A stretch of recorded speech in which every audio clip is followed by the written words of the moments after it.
Esta vez quiero invitarles que vayamos al libro de Tito, la breve carta que nuestro Señor le escribe a Tito a través del apóstol Pablo, el mentor y el maestro de este siervo.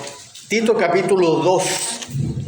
Y vamos a continuar con lo que nos mandó nuestro Señor Jesucristo en el sermón del domingo pasado. Ustedes se recuerdan eso de exhortaos los unos a los otros. Por favor, entonces veamos capítulo 2 y vamos a leer del versículo 11 al versículo 14. Capítulo 2, versículo 11 al 14. Porque la gracia de Dios se ha manifestado para salvación a todos los hombres, enseñándonos que, renunciando a la impiedad y a los deseos mundanos, vivamos en este siglo sobria, justa y piadosamente, aguardando la esperanza bienaventurada y la manifestación gloriosa de nuestro gran Dios y Salvador Jesucristo, quien se dio a sí mismo por nosotros para redimirnos de toda iniquidad y purificar para sí un pueblo propio, celoso de buenas obras. Oremos. Amado Señor, bendito Padre que estás en los cielos, nos disponemos en esta noche a escuchar esto que tú dejaste escrito acá y que hoy día lo necesitamos tomar tan en serio como en ese momento Tito, cuando recibió esta carta, lo tuvo que hacer. Bendito Dios, confiando en el poder de tu Espíritu Santo, en la gracia que viene solamente de lo alto, nosotros ahora nos disponemos delante de ti, agradecidos de corazón, para adorarte justamente como tú lo dices, en espíritu y en verdad. En el nombre de Jesús. Amén. Amén. Hermanos amados, estamos frente aquí a un texto maravilloso que nos revela varias cosas que necesitamos. Cada una de estas cosas que nos revela necesitamos volver a revisar y meditar para que andemos, como lo dice también la palabra, como es digno de nuestro Señor Jesucristo. Partamos al tiro por el versículo 11. Porque la gracia de Dios se ha manifestado para salvación a todos los hombres. La gracia de Dios. El primer punto que necesitamos entender con toda claridad. La gracia vino por medio de Jesucristo. Lo dice la palabra. La gracia vino por medio de Jesucristo, tal como lo dice ahí en el Evangelio de Juan, capítulo 1, versículo 17. La gracia y la verdad vinieron por medio de Jesucristo. Estas dos bendiciones espirituales no se pueden separar. La verdad y la gracia no se pueden separar. Se conjugan en todo el Evangelio. Recuerden que el Evangelio es toda la verdad que nuestro Señor nos ha revelado. El Evangelio es la conjugación perfecta de la gracia de Dios y la verdad de Cristo. Recuerden siempre, con profundo agradecimiento en sus corazones, que esa gracia de la cual está hablando acá y que nos habla en la Biblia, esa gracia fue inmerecida por nosotros. No hubo mérito alguno, no hay ninguna razón por la cual esa gracia debiera haber llegado a nosotros, excepto que Dios, por su beneplácito, la derramó en nuestras vidas. Y fue derramada en abundancia, como dice ahí también, gracia sobre gracia. Todos los días nosotros es como que nos alimentásemos de esa gracia que viene de nuestro Señor Jesucristo. Por otra parte, amados, sin esa gracia seríamos completamente incapaces de guardar un solo mandamiento. Como está escrito aquí, esta gracia nos enseña dos cosas. Esta gracia, aquí nos está diciendo en este texto, nos enseña dos cosas. Primero, veamos en el versículo 12. Enseñándonos que, renunciando a la impiedad y a los deseos mundanos, vivamos en este siglo sobria, justa y piadosamente. En este versículo se nos dice que la gracia de Dios nos enseña primero a renunciar a la impiedad y a los deseos mundanos. Nuevamente nos encontramos con esta enseñanza que nosotros ya la hemos visto muchas veces en la Biblia. Nosotros cada vez que hacemos estudios, cada vez que escuchamos un sermón, prácticamente sabemos que debemos renunciar a toda esa mundanalidad. La palabra clave aquí es renunciar. ¿Qué nos enseña la gracia? A renunciar. Y eso es importante, rechazar. Renunciar es literalmente rechazar, alejarse consciente e intencionalmente de algo.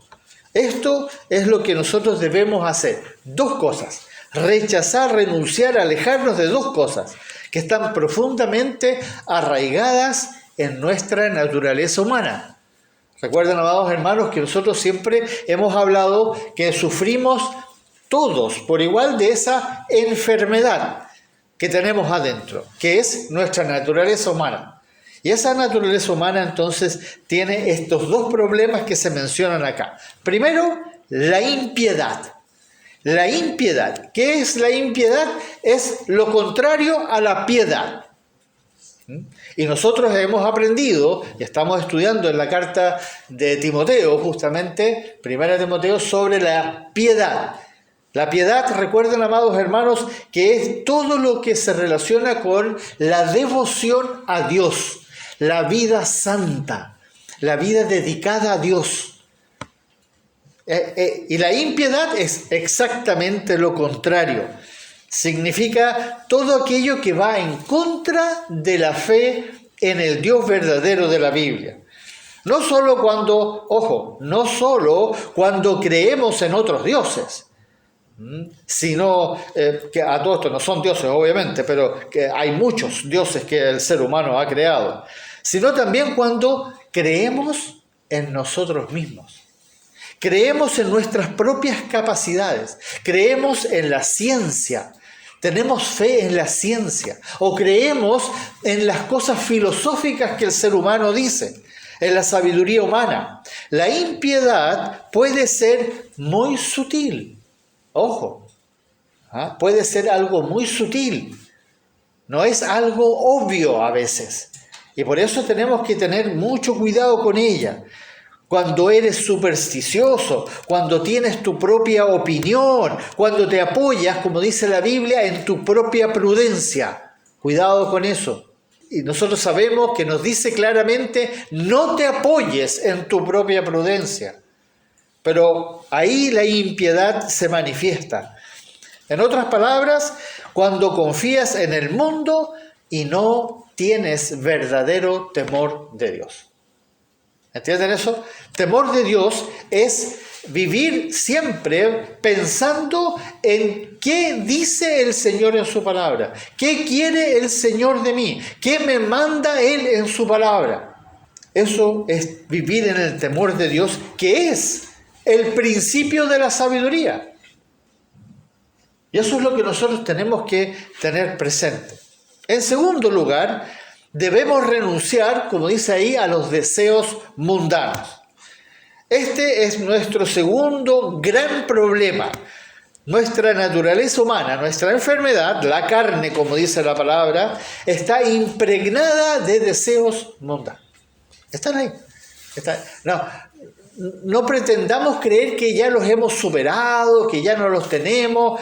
No, hermanos. Primera de Juan nos dice, se nos manda claramente que no amemos al mundo ni las cosas que están en el mundo. Ustedes todos lo han escuchado, lo hemos repetido mucho y es importante estar conscientes de eso, no olvidarlo. Y por eso lo quiero repetir de nuevo. Este mandamiento es tan preciso y completo que no se puede decir mejor. Los deseos mundanos son todos aquellos que nos llevan a ser tentados por nuestras propias concupiscencias. ¿Se acuerda Santiago? Que nosotros vamos a ser tentados no por el diablo, no por Dios, nosotros vamos a ser tentados por nuestras propias concupiscencias. Y esos deseos mundanos son justamente los que nos van a ayudar a caer en esa propia tentación.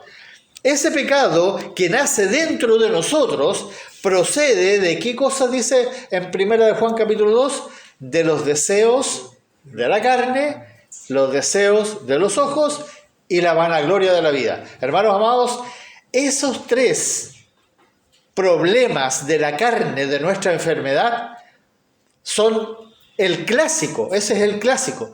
De hecho, Satanás, el diablo, tentó a nuestro Señor Jesucristo con esas fueron las tres tentaciones. Primero lo tentó con la carne, come, ahí hay pan, piedra, tú convierte las piedras en pan.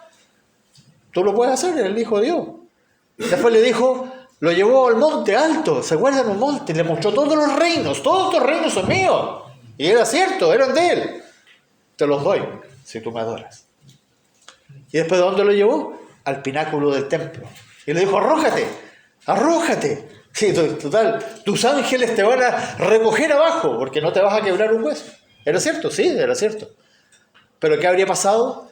La vanagloria. La tercera tentación. Hermanos amados, estos tres tenemos que tenerlos siempre claritos. Ahí estamos. Esa es nuestra problemática cuando salimos de la puerta. Estamos enfrentados a los deseos de la carne, los deseos de los ojos y la vanagloria de la vida. Lo más peligroso que nosotros podemos hacer es hacernos justamente los locos. Y tenemos esa costumbre. Los deseos mundanos no los olvidemos, no podemos negar que los tenemos. Tenemos que estar conscientes. Así cuando alguien tiene una enfermedad y está consciente de esa enfermedad, que no puedo comer esto, no puedo hacer esto porque me va a pasar esto. Bueno, así tenemos que tener nosotros esta clara entendimiento con respecto a esto. Por eso nuestro Señor nos manda con tanto amor en estas palabras que renunciemos decididamente a la impiedad y a los deseos mundanos.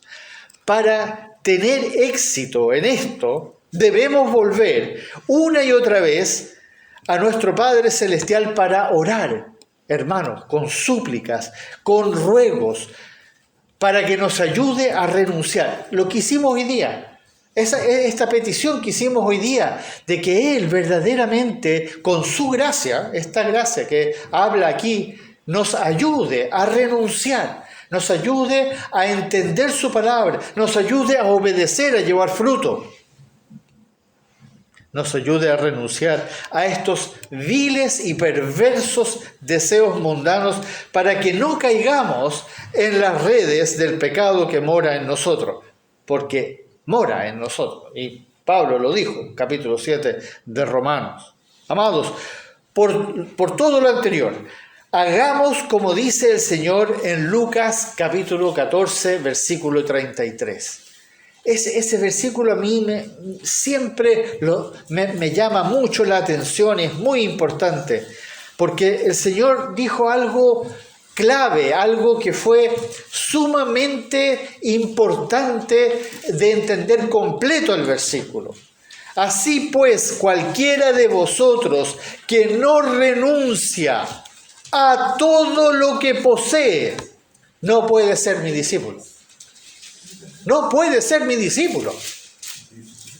Renunciar a todo lo que poseemos. Hermanos, por eso nos dice aquí que debemos renunciar. Y renunciar a todo lo que posees es renunciar a la impiedad, a los deseos mundanos, que son cosas que se nos han ido metiendo en el entendimiento, en nuestra carne. Está dentro de nosotros, algo que fuimos adquiriendo a medida que fuimos creciendo. Y no se han ido tan fácilmente porque lamentablemente todos los días seguimos expuestos a las mentiras del mundo que parecen verdad. Hoy día escuchaba a un pastor de sana doctrina que dio una opinión. Y dio una opinión. ¿Cómo se le ocurrió dar una opinión? Totalmente infundada en la palabra. Maravillosa opinión. Se escuchaba preciosa, pero era su opinión. Y no nos sirve la opinión, hermano. No sirve mi opinión, ni la tuya, ni la de nadie. Solo hay una verdad. Y tenemos que tenerlo claro, hermanos. Esta es la verdad. Nuestro Señor Jesucristo. Se acabó. Amén. Cualquier cosa que le añadamos a esto distorsiona la verdad. Y eso es lo que tenemos que tener cuidado. Este mismo versículo 12, si ustedes vuelven al versículo 12, dice al final, nos enseña a que vivamos, enseñándonos que vivamos en este siglo sobria, justa y piadosamente.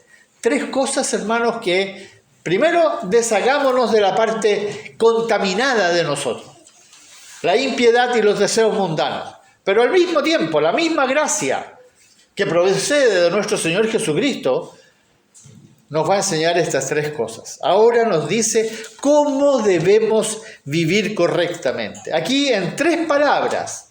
Esto es maravilloso. Cómo el Señor siempre lo pudo resumir todo perfectamente. En 3 palabras nos va a dar la pauta completa que podríamos estar mucho tiempo meditando en ella. Lo primero que dice es que debemos vivir sobriamente. Sobriamente. Suena tan simple entenderlo. Esto puede parecer algo tan fácil y sin ningún problema, pero para eso necesitaríamos ver lo que está diciendo. ¿Qué está diciendo el Señor con sobriamente? ¿Por qué lo dice? ¿Saben por qué lo dice? ¿Saben por qué nos está diciendo este mandamiento? Porque nosotros no vivimos sobriamente. El otro día lo vimos en el estudio. Estábamos estudiando 1 Corintios. Justamente, ¿por qué vimos esos mandamientos que nos enseñaba ahí? Porque no los cumplimos. Si los cumpliésemos, entonces ¿por qué no nos pondrían los mandamientos? El problema nuestro es que no guardamos su palabra. Y por eso Él nos dice qué debemos guardar. Y aquí nos dice que debemos vivir sobriamente. Para ser sobrios, no podemos estar embriagados. ¿No es cierto? ¿Embriagados de qué? No me estoy refiriendo a lo que es obvio. Cuando uno usa la palabra embriagarse, uno inmediatamente piensa en alcohol y drogas. No, hermanos, sino aquellas cosas que están por todas partes y nos llevan cautivos, nos distraen, nos apartan de la verdad, nos impiden tener una comunión con nuestro Señor y Dios. Hoy en día, este peligro es más real que nunca. Hoy día nosotros estamos completamente rodeados de 1000 cosas que no nos permiten ni siquiera darnos cuenta que estamos embriagados. Es por esto que estamos viviendo en medio de, en realidad la razón es porque nosotros, uno lo podría decir de esta forma, nosotros vivimos embriagados y sin darnos cuenta porque estamos viviendo en medio de una sobredosis de información. Es literalmente una sobredosis. Especialmente en lo que a entretenimiento y distracción se refiere. Nuestro entendimiento está siendo atacado despiadada y constantemente con cosas que nos hacen reír, con cosas que nos gustan escuchar, música que estimula sobre todo las sensaciones y el líbido. Nos gustan, cosas que nos gustan mirar, videos, películas, fantasías, cosas que nos llaman la atención, noticias espectaculares, cosas que nos entretienen, juegos, adrenalina, nos estimulan la adrenalina por todas partes. Por otra parte, estamos rodeados de placeres que cada vez podemos acceder más fácilmente. Todo tipo de placeres, especialmente nosotros que vivimos acá en el occidente, donde tenemos todo el mercado a nuestra disposición. Ni siquiera tenemos que ir a comprar, podemos pedirlo y nos traen a la puerta. Y más encima, si no se apuran, gratis. Entonces, lo podemos adquirir así. En otras partes, obviamente eso no es posible, ahí es distinta. Pero nosotros, hermanos, por eso yo hablo de una sobredosis de información y de todo lo que justamente ataca nuestra carne, nuestra naturaleza humana.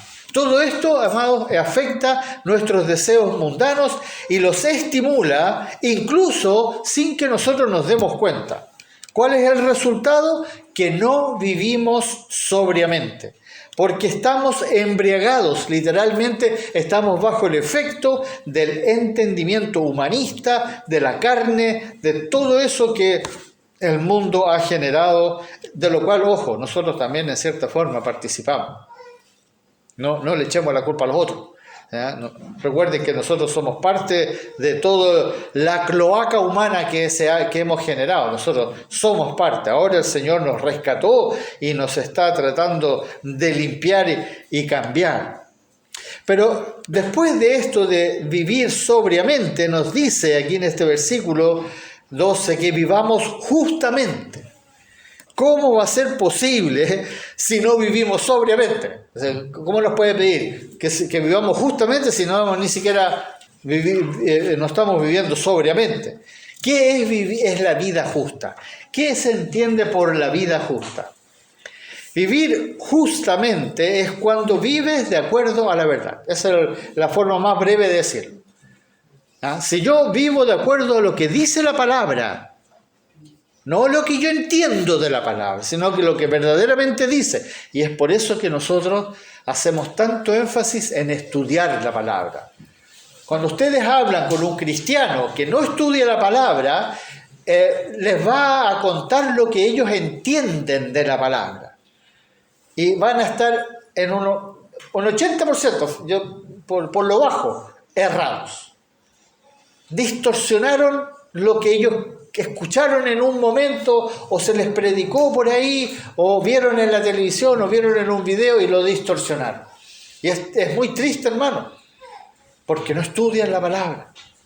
Pero tú te sientas con ellos y les muestras, mira, ven, siéntate conmigo, mira lo que dice acá. Y se quedan así. Vivir justamente es cuando tú vives entonces de acuerdo a la verdad, cuando guardas la palabra de nuestro buen pastor. Permanecer en la palabra. Hermanos, no soy yo el que lo insistió. Fue nuestro Señor Jesucristo que insistió de su palabra, de su verdad, de que Él es la luz. Él insistió en eso. ¿Por qué creen ustedes que insistió? Porque sabe que ese va a ser nuestra piedra de tropiezo. Vamos a querer venir a adorar, a cantar, estar juntos, maravilloso, todo lindo. Pero Él dijo, está bien, eso está bien. Gloria sea a Dios, pero aquí, si no me hacen caso a mí, dijo el Señor, chao, están perdidos. Y los apóstoles fueron testigos de eso. 3 años y medio, 24/7, saquen la cuenta. ¿Cuánto tiempo estuvieron los apóstoles con nuestro Señor Jesucristo? Escuchándole predicar, enseñar, testimoniar, testificar, hacer milagros, etc. Lo vieron 24/7, estuvieron 3 años y medio. 14 años de universidad. Lo he dicho otras veces. Si uno saca la cuenta, es el equivalente a hacer un doctorado, un máster con magíster, con profesor, 14 años de estudio. Lo hicieron en 3 años y medio. A la vena, sí, literalmente, Señor. Y el Espíritu de Él obró en ellos.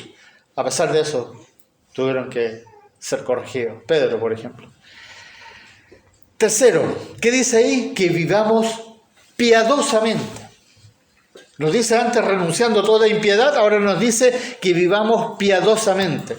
Esto también va a ser producto de nuestra obediencia a lo anterior. Si yo vivo sobria y justamente, entonces voy a poder vivir piadosamente. Por eso el orden en el que el Señor lo dice acá es muy importante. Esto también va a ser entonces algo que el Señor va a querer de nosotros. La vida piadosa de un cristiano será producto de una relación profunda y constante con nuestro Señor Jesucristo. Él lo va a hacer posible en nosotros. En otras palabras, cuando hay temor, cuando verdaderamente hay temor de Dios, cuando tu respuesta al Señor va a ser porque tú escuchas, lees la palabra, lo escuchas a Él hablarte y tú te llenas de gratitud. ¿Entienden eso? No eso que el Señor dice, haz esto, sí Señor, haz esto, sí Señor. No, el Señor no está mandando eso. El Señor te está contando qué es lo que Él vino a hacer por ti, quién es Él, para que tú caigas como el ciego que fue sanado, ¿se acuerdan? Lo encontró en el templo y le dijo, ¿y crees en el Hijo de Dios? Señor, ¿quién es? Para que le adore, el que habla contigo. Quedó plano en el piso, besándole los pies al Señor. dice la palabra, y le adoró. Hermanos amados, gratitud. Entendamos que esa es la razón que nos mueve estudiar la palabra, esa es la razón que nos mueve adorarle, esa es la razón por la cual yo vivo, por gratitud. No porque voy a tener vida eterna, y que va a ser maravilloso, voy a salir de este cuerpo. Cierto, eso va a suceder, pero esa no es la razón. Tiene que cambiar eso en ti, tiene que ser por gratitud. Porque Él murió en la cruz, porque Él derramó su sangre para que nuestros pecados pudieran ser perdonados. Pero también está, como vimos en el sermón del domingo anterior, Él es nuestro sumo sacerdote, que está donde ahora, sentado a la diestra del Padre, intercediendo por nosotros. Si sigue intercediendo, siento que se acabó porque Él murió en la cruz y derramó su sangre. No, hermanos amados, esto sigue todos los días. Satanás va todos los días y le dice, el Chene, el Renato, la Eliani. No, y Jesús dice, ¿y cuál es el problema? Yo pagué por él, yo pagué por él, yo pagué por él. Te puedes retirar. Él es nuestro abogado, intercede por nosotros cada día, a pesar de que no lo merecemos. Pero esa gratitud, hermanos, tiene que demostrarse por negación de uno mismo y temor a Dios. No de miedo, de respeto, de honra, de adoración. Como está escrito, cuando tú presentes tu cuerpo, como lo hemos visto tantas veces, es que no se puede decir de otra manera, cuando tú presentes todo tu cuerpo en sacrificio vivo, santo, agradable, que es nuestro culto racional. Cuando ya no vives tú, que dijo esa exclamación de Pablo, ya no vivo yo, mas vive Cristo en mí. Cuando eso pase, hermanos, entonces tú vas a vivir piadosamente. Cuarto, el versículo 13. Qué maravillosas palabras, por favor, véanlo ahí. Aguardando la esperanza, bienaventurado y la manifestación gloriosa de nuestro gran Dios y Salvador Jesucristo. Esto viene a ser la conjugación de una vida rendida a la enseñanza de la gracia de Dios. Esta esperanza solo será real y poderosa en tu vida si tú entiendes y experimentas lo que dice la palabra de nuestro Señor Jesucristo. De otra manera, esta esperanza va a ser una ilusión, como la tiene el mundo. El mundo tiene todo tipo de ilusiones, que se van a ir a Nirvana, que se van a ir a vivir a planetas y van a tener montones de vírgenes a su disposición, o los mormones que dicen que van a ser dioses en distintos planetas, que se van a ir a la iluminación, etc. Bueno, esa es la esperanza que tiene el mundo. No, yo voy a morir, da lo mismo. No, nosotros vamos a experimentar esta esperanza solamente. Esta esperanza es real, es poderosa, si tú entiendes y experimentas lo que dice la palabra de nuestro Señor Jesucristo. De otra manera, amados, será meramente una esperanza intelectual, como lamentablemente la tienen hermanos nuestros. Hermanos, hijos e hijas de Dios, hoy día han entendido de que un día van a tener vida eterna. Y sería todo. Ahí termina el entendimiento de ellos. Tú les dices, ¿tú vas a tener? Sí, yo soy salvo. Yo estoy bien. Pero no viven maravillados, no viven absolutamente sorprendidos, llenos de temor. Por eso que el Señor promete con tanta verdad en su palabra. Cuando tu esperanza es bienaventurada, tú no tendrás temor en tu vida. No tendrás rabia con el mundo. No sufrirás traumas o envidias de lo que te ha estado pasando en el pasado. No seguirás atormentado por los recuerdos del pasado. En otras palabras, serás libre en tu corazón, porque nuestro Señor Jesucristo dijo, si el Hijo os libertare, seréis verdaderamente libres. Y Él es la verdad, y Él dijo, la verdad os hará libres. ¿Por qué? Porque vamos a conocer la verdad. Vamos a conocerla. Pero solamente puedes conocer la verdad si renuncias a la impiedad y a los deseos mundanos. y vives sobria, justa y piadosamente. Este breve versículo acá parece como perdido en medio de algo, pero ¿escucharon lo que dice? ¿Escucharon la dimensión que tiene esta verdad que nos está diciendo? Entonces, amados, nuestra esperanza será tan real y verdadera que el gozo de nuestro bendito buen pastor, la paz que solo Él nos puede dar, nos inundarán el gozo y la paz y abrirán nuestros ojos espirituales para estar atentos y expectantes, para aguardar, como dice aquí, para aguardar la gloriosa manifestación y bienaventurada manifestación de nuestro gran Dios y Salvador, Jesucristo, nuestro Señor. Ahí, muy sutilmente, el Señor puso la firma: yo soy Dios, sí, para que no tengan ninguna duda. Amén. No soy solamente el Salvador, sino que soy Dios. Entiéndanlo. Ahí, para los que están perdidos, aquí en Tito 3 veces lo va a decir. Nuestro gran Dios y Salvador, Jesucristo nuestro Señor. Y miren lo que termina diciendo el versículo 14. Quien se dio a sí mismo por nosotros para redimirnos de toda iniquidad y purificar para sí un pueblo propio, celoso de buenas obras.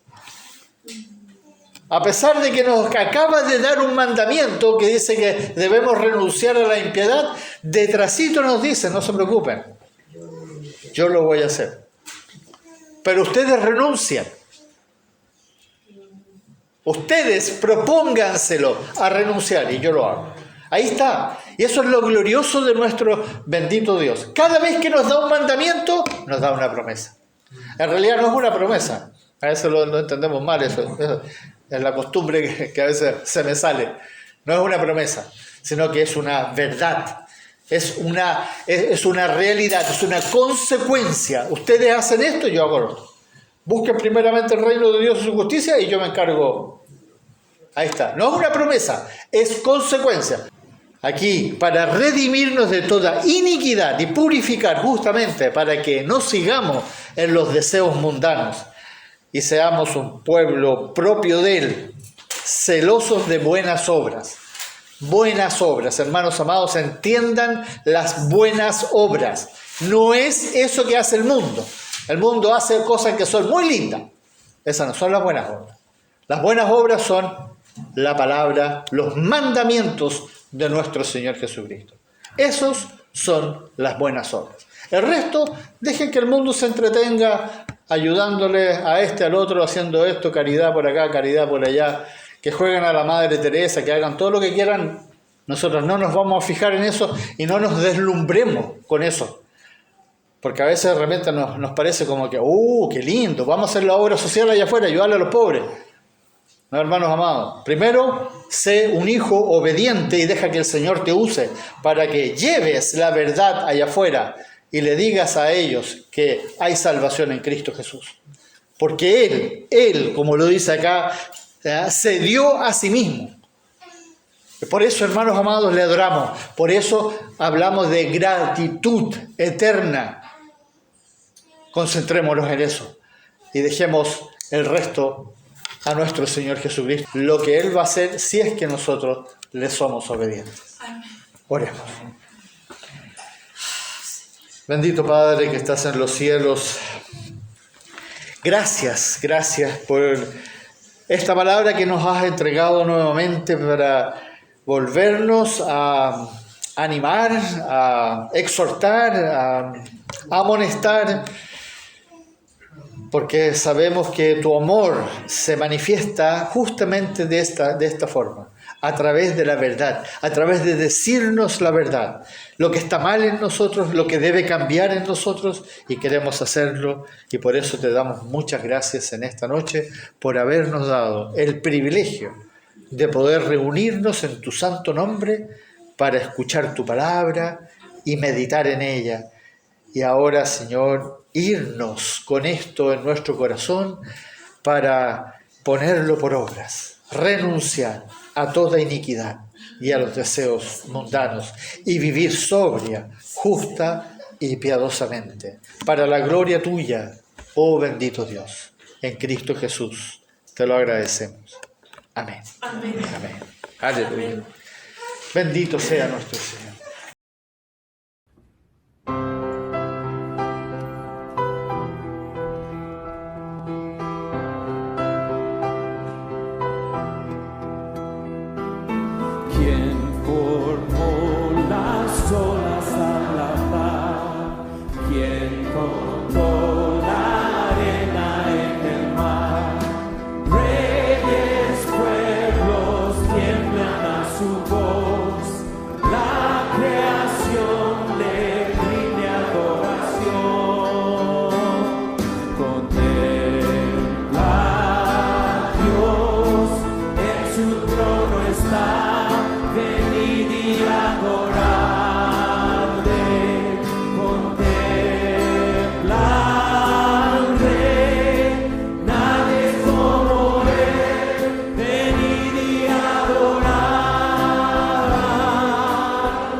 Contempla Dios en su trono está.